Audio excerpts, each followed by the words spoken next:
सो अब हम बात करने वाले हैं aquatic chemistry and water pollution के बारे में, जो कि हमारी एनवायरमेंटल केमिस्ट्री का एक यूनिट है। ठीक है, उसमें फर्स्ट टॉपिक हमारा केमिकल ऑक्सीजन डिमांड, COD से शॉर्ट फॉर्म में बोलते हैं। ठीक है, इस पर डायरेक्ट क्वेश्चन आता है कि COD क्या होता है, और काफी इंपॉर्टेंट होता है। COD, BOD, DO, ये तीन चीजें होती है ना, तीन हमारा टॉपिक काफी इंपॉर्टेंट है और हर साल लगभग पूछा ही जाता है। ठीक है, तो COD में अगर COD आता है तो क्या क्या चीजें आपको लिख करके आनी है, इन सारी चीजों के बारे में डिटेल से समझेंगे। ठीक है, पहले समझते हैं कि COD होता क्या है और फिर बाद में देखेंगे कि किस तरीके से लिखना है इजीएस्ट लैंग्वेज में। ठीक है, एक होती है हमारे पास वाटर में डिजोल्व ऑक्सीजन। ठीक है, अब उसको मान लो हमारे पास वाटर है। ठीक है, अब पोल्यूटेड वाटर है। अब पोल्यूटेड वाटर में क्या होगा, पोल्यूटेंट होंगे। वो पोल्यूटेंट उस डिजोल्व ऑक्सीजन को कंज्यूम कर लेंगे, सारी डिजोल्व ऑक्सीजन को कंज्यूम कर लिया। ठीक है, अब वहां पर जो हमारे पास पोल्यूटेंट होंगे वो डिजोल्व ऑक्सीजन को यूज करने के बाद और भी ऑक्सीजन की डिमांड करेंगे। ठीक है,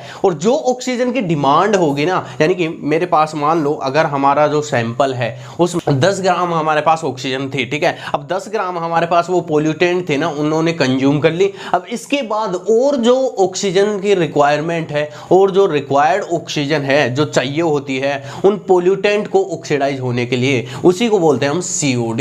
और इसी COD को हम कैलकुलेट करने वाले हैं। एक हमारे पास मेथड होने वाला है, कुछ हमारे पास केमिकल्स हम यूज करेंगे जिसके थ्रू हम COD को कैलकुलेट कर सकते हैं, यानी कि वो रिक्वायर्ड ऑक्सीजन डिमांड, यानी कि जो ऑक्सीजन की डिमांड होती है कि कितनी ऑक्सीजन और चाहिए हमारे उस पोल्यूटेंट को ऑक्सीडाइज होने के लिए। ठीक है, वही है हमारी COD। तो स्टार्ट करते हैं। COD is the amount of oxygen which is required for the oxidation of biodegradable organic material and non biodegradable organic material, यानी कि COD वो ऑक्सीजन डिमांड है, वो रिक्वायर्ड ऑक्सीजन है जो कि हमारे बायोडिग्रेडेबल ऑर्गेनिक मटेरियल या फिर नॉन डिग्रेडेबल ऑर्गेनिक मटेरियल को रिक्वायर्ड होती है। ठीक है, प्रेजेंट इन वेस्ट वाटर, जो कि प्रेजेंट होते हैं वेस्ट वाटर में by using a strong oxidising agent.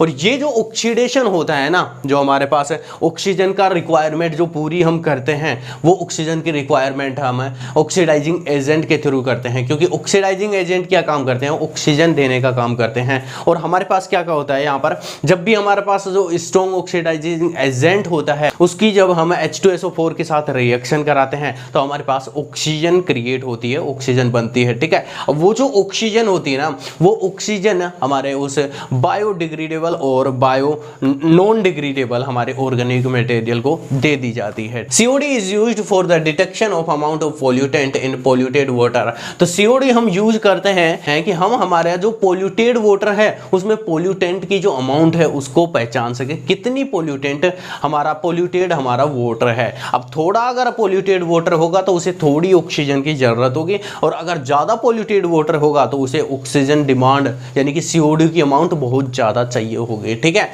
COD is used for biological active and biological inactive organic material, यानी कि COD जो होती है ना, ये हमारे पास दो चीज़ों के लिए हम यूज़ कर सकते हैं। जो बायोलॉजिकल एक्टिव जो चीज़ें होती हैं हमारे पास कंपाउंड्स होते हैं, और बायोलॉजिकल इनएक्टिव जो कंपाउंड्स होते हैं, उन दोनों का ऑक्सीडेशन कर सकते हैं हम हमारे COD के अंदर। लेकिन क्या होता है, but BOD is used for biological active organic material, लेकिन जो हमारी BOD होती है बायोलॉजिकल ऑक्सीजन डिमांड जो होती है, ये केवल और केवल हमारे पास जो बायोलॉजिकल एक्टिव जो कंपाउंड्स होते हैं उसका ऑक्सीडेशन कर पाती है। यानी कि ये एक ऐसी प्रोसेस है, इस प्रोसेस के थ्रू हम बायोलॉजिकल एक्टिव और बायोलॉजिकल इनएक्टिव दोनों मटेरियल का हम ऑक्सीडेशन कर सकते हैं, दोनों पोल्यूटेंट का हम ऑक्सीडेशन कर सकते हैं। लेकिन हमारी जो BOD होती है, ये BOD केवल जो बायोलॉजिकल एक्टिव मटेरियल होते हैं या कंपाउंड्स होते हैं उनका ऑक्सीडेशन कर पाती है। ठीक है, तो BOD को हम अगली वीडियो में बात करने वाले हैं। तो इसका जो मेथड है कि किस तरीके से हम कैलकुलेट करते हैं, क्या हमें करना होता है COD में। ठीक है, तो इसका ये मेथड है, ये भी आपको लिख करके आना है। ये काफ़ी सिंपल है। हमारे पास क्या करते हैं, हम सबसे पहले हमारे पास दो टेस्ट ट्यूब होती हैं, एक में हम पोल्यूटेड वाटर भर लेते हैं, एक में हम हमारा डिस्टिल वाटर जो होता है वो उसको भर लेते हैं। ठीक है, अब इसमें सबसे पहले क्या काम करते हैं, सबसे पहले हम K2Cr2O7 डालते हैं। K2Cr2O7 क्या होता है, एक स्ट्रॉन्ग ऑक्सीडाइजिंग एजेंट है। ठीक है, अब K2Cr2O7 डालने के बाद कुछ भी नहीं होता, होता है। अब इसके बाद हम डालेंगे H2SO4 सल्फ्यूरिक एसिड, जिससे क्या होगा K2Cr2 और H2SO4 की रिएक्शन होगी, जिससे ऑक्सीजन क्रिएट होगा। अब जो ये ऑक्सीजन क्रिएट हुई है इसको कंज्यूम कौन करेगा, हमारा जो पोल्यूशन जो प्रेजेंट है हमारे पोल्यूटेड वाटर में, वो पोल्यूटेंट हमारी उस ऑक्सीजन को कंज्यूम करेंगे। ठीक है, तो केवल K2Cr2O7 से ऑक्सीजन हमारी क्रिएट नहीं होती है। जब K2Cr2O7 यानी कि स्ट्रॉन्ग ऑक्सीडाइजिंग एजेंट H2SO4 के साथ रिएक्ट करता है तब ऑक्सीजन क्रिएट होती है। ठीक है, अब ये होने के बाद क्या करेंगे, हम इन दोनों टेस्ट ट्यूब को टाइटली बंद कर लेंगे। ठीक है, अब टाइटली बंद करने के बाद हम इन दोनों टेस्ट ट्यूब को रख देंगे COD डाइजेस्टर। ये एक हमारी मशीन होती है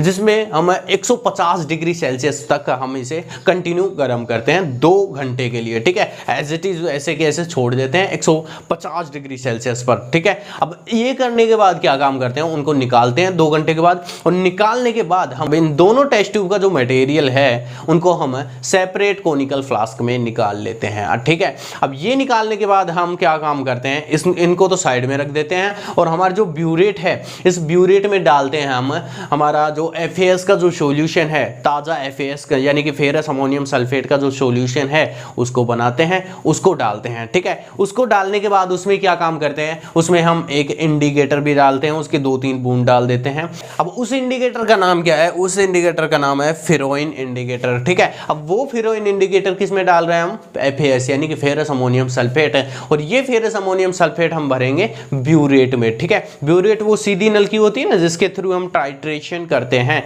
उसमें भर लेंगे। ठीक है, अब ये करने के बाद क्या काम करेंगे, हम टाइट्रेशन करेंगे। ठीक है, हम टाइट्रेशन करेंगे, और टाइट्रेशन तब तक करेंगे जब तक कि हमारा जो सॉल्यूशन है, नीचे वाला जो सॉल्यूशन है हमारा यानी कि पोल्यूटेड वाटर का जो हमारा, जिसको हमने 150 डिग्री सेल्सियस पर गर्म किया था, उन दोनों चीजों को, यानी कि एक तो हमारे पास डिस्टिल वाटर का था, एक पोल्यूटेड वाटर का, उस हमारे सैंपल को उसका हम टाइट्रेशन करेंगे। और टाइट्रेशन तब तक करेंगे जब तक कि हमारे पास ब्राउन या रेडिश ब्राउन कलर ना आ जाए। ठीक है, अब रेडिश ब्राउन कलर आते ही हम कैलकुलेट कर लेंगे हमारी वैल्यूज को कि कितना अमाउंट ऑफ FAS यानी कि फेरस अमोनियम सल्फेट लगा है और कब हमारे पास रीडिंग आई है, और उन सारी चीजों को हम इस फॉर्मूले के अंदर पुट कर लेंगे, और पुट करने के बाद हमारे पास COD की वैल्यू आ जाएगी। ठीक है, first of all we take 2.5 ml polluted water. सबसे पहले 2.5 ml ऑफ पोल्यूटेड वाटर लेते हैं एंड 2.5 ml डिस्टिल वाटर, यानी कि हम 2 चीजें लेते हैं, डिस्टिल वाटर और पोल्यूटेड वाटर, और कितने अमाउंट में लेते हैं, 2.5 ml। ठीक है, in separate test tube, 2 test tube के अंदर जो कि सेपरेट है, अलग अलग हैं। ठीक है, उनके अंदर ले लेते हैं डिस्टिल वाटर और polluted water. Add 1.5 ml K2Cr2 solution in both tube. अब K2Cr2 का जो सॉल्यूशन है उसको डालेंगे, और अमाउंट क्या होगी, 1.5 ml ऑफ K2Cr2 सॉल्यूशन हम उन सेपरेट ट्यूब में डालेंगे, यानी कि एक ट्यूब में 1.5 और दूसरी ट्यूब में भी 1.5 ml हम K2Cr2 सॉल्यूशन डालेंगे। ठीक है, अब इसके बाद क्या होगा, now we add 3.5 ml of sulphuric acid in both tube, यानी कि जो दोनों के दोनों हमारे टेस्ट ट्यूब हैं उसमें हम 3.5 ml सल्फ्यूरिक एसिड डालेंगे, और सल्फ्यूरिक एसिड डालेंगे तब हमारे पास ऑक्सीजन क्रिएट होगी। ठीक है, और यहाँ पर हमारे पास ऑक्सीजन जो है ये हमारे पास केमिकल तरीके से क्रिएट हुई है, यानी केमिकल्स का हम यूज करते हैं तब हमारे पास ऑक्सीजन क्रिएट होती है, इसीलिए इसको केमिकल ऑक्सीजन डिमांड बोलते हैं। केमिकल्स के थ्रू हम ऑक्सीजन की डिमांड पूरी करते हैं। ठीक है, तो हमारे पास सल्फ्यूरिक एसिड डालेंगे इन बोथ ट्यूब्स। ठीक है, अब इसके बाद क्या होगा, and after this we tightly close the both tube, tightly बंद कर देंगे उन दोनों टेस्ट ट्यूब को, एंड पहले इन COD डाइजेस्टर में उनको रख देंगे at 150 degree Celsius for 2 hours. 150 degree Celsius पर उनको रख देंगे फॉर 2 आवर्स, यानी कि 2 घंटे के लिए। ठीक है, after 2 hours remove the test tube. 2 घंटे के बाद उन टेस्ट ट्यूब को हम हटा लेंगे, रिमूव कर लेंगे फ्रॉम डाइजेस्टर से, and cooling at room temperature पर उनको ठंडा करेंगे, and after this transfer the content to the conical flask. उन दोनों जो टेस्ट ट्यूब थी उनको हम सेपरेट कोनिकल फ्लास्क में निकाल देंगे, उनका जो कंटेंट है, उनका जो ये मटेरियल है उसको। ठीक है, fill the burette with freshly prepared ferrous ammonium sulphate. अब हम क्या करेंगे, हम हमारी जो ब्यूरेट है उसको भर लेंगे, किससे भरेंगे, फेरस अमोनियम सल्फेट का जो सॉल्यूशन है उससे भर लेंगे हमारी ब्यूरेट को। ठीक है, and add 2 drops of फेरोइन indicator. अब हम क्या काम करेंगे, इस ब्यूरेट में भरे हुए FAS में क्या काम करेंगे, 2 ड्रॉप हमारे फेरोइन सॉल्यूशन फेरोइन इंडिकेटर की हम डाल देंगे, ठीक है।